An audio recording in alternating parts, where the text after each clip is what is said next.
When it grows, you just keep covering it. The taller it grows, keep covering it.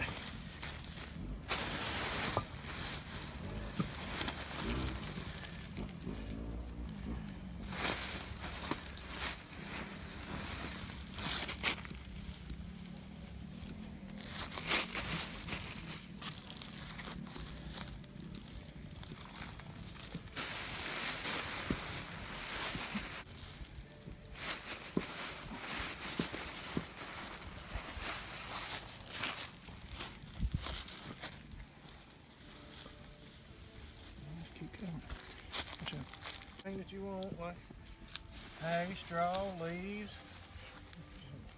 potting soil, whatever, compost, whatever you got.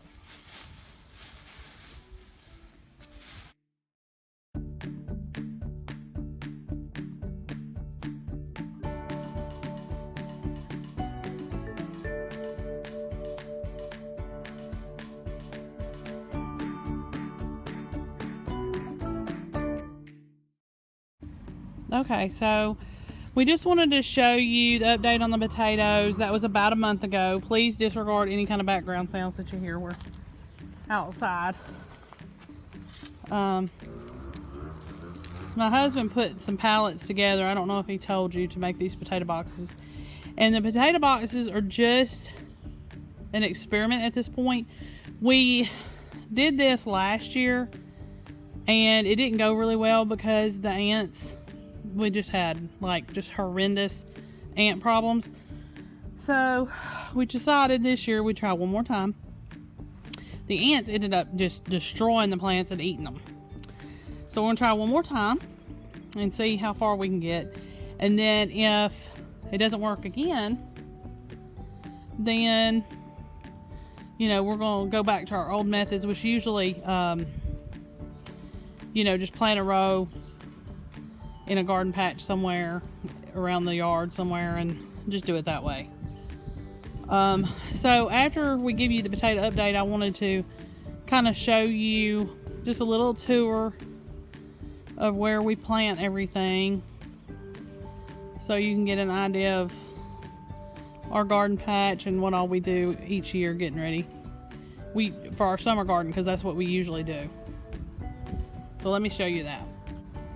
Okay, so the first thing I needed to show you is up here where you see these boxes, not the tall boxes the potatoes are kept in, but these ground level boxes. That's usually like carrots, lettuces, onions, radishes, stuff like that that we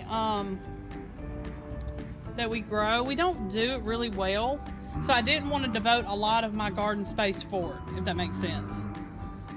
So our leftover whatevers go in those little boxes, and each year we try again, but I just didn't want to devote a lot of space to it if it's just gonna turn out to fail anyway. Okay, so right here, just below the boxes, you'll see my blackberry bushes, and we just planted them, I believe, last year. So they're really starting to flower this year. So keep my fingers crossed. Before long, this whole thing will be nothing but blackberries. This is also a blackberry bush, but it's struggling. May have to replace it again. That'll be the second time I've replaced it, and it just keeps not doing well. Okay. So let's move on over here. Alright, so what you're looking at is, you see off in the distance, you can see my potato boxes. I've got some more potato boxes over there. I don't really like to put my potatoes in with the rest of my vegetables because it does something to the soil that ruins it. And it's taken me, this first little patch here that you're looking at, it took me over a decade to get that soil right. Trial and error. But I mean, over 10 years of growing. My kids were little babies running around. I was planting vegetables here. And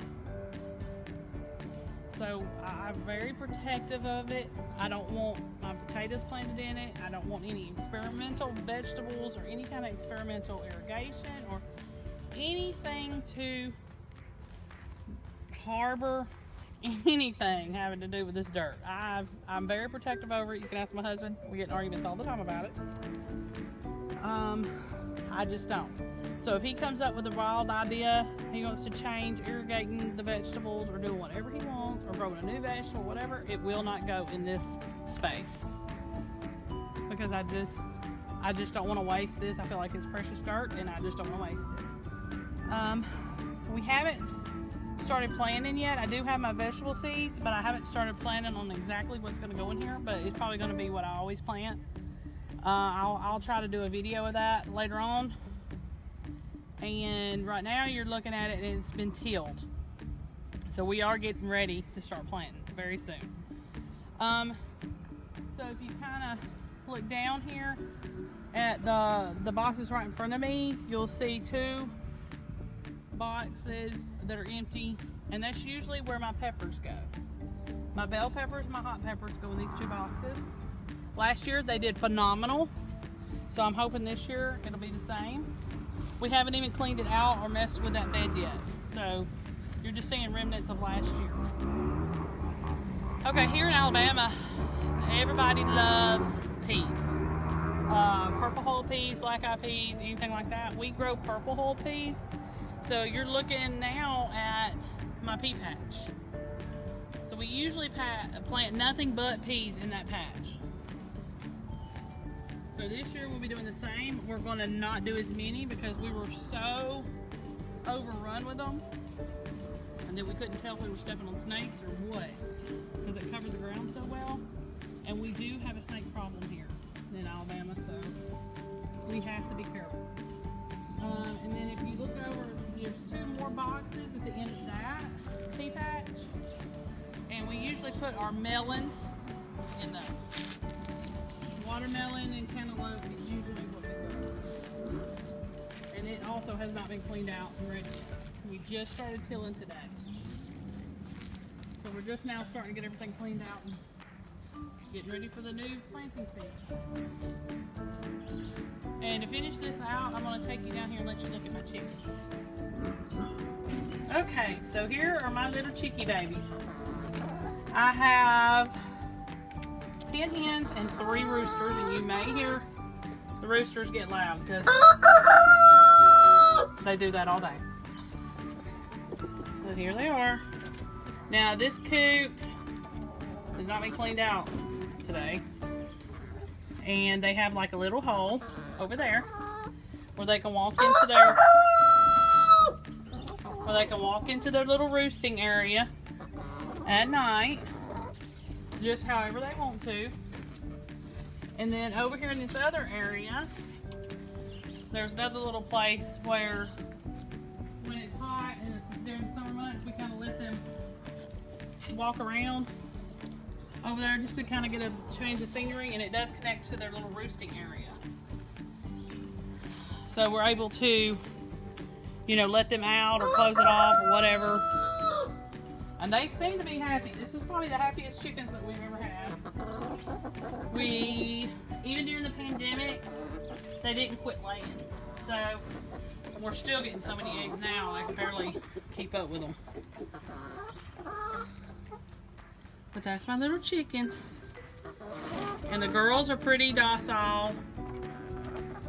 We don't really have, you know, any problems out of them. We've been raising chickens for a while, so we don't, you know, we kind of know what to do with them and stuff like that. We don't really have any problems, thank God.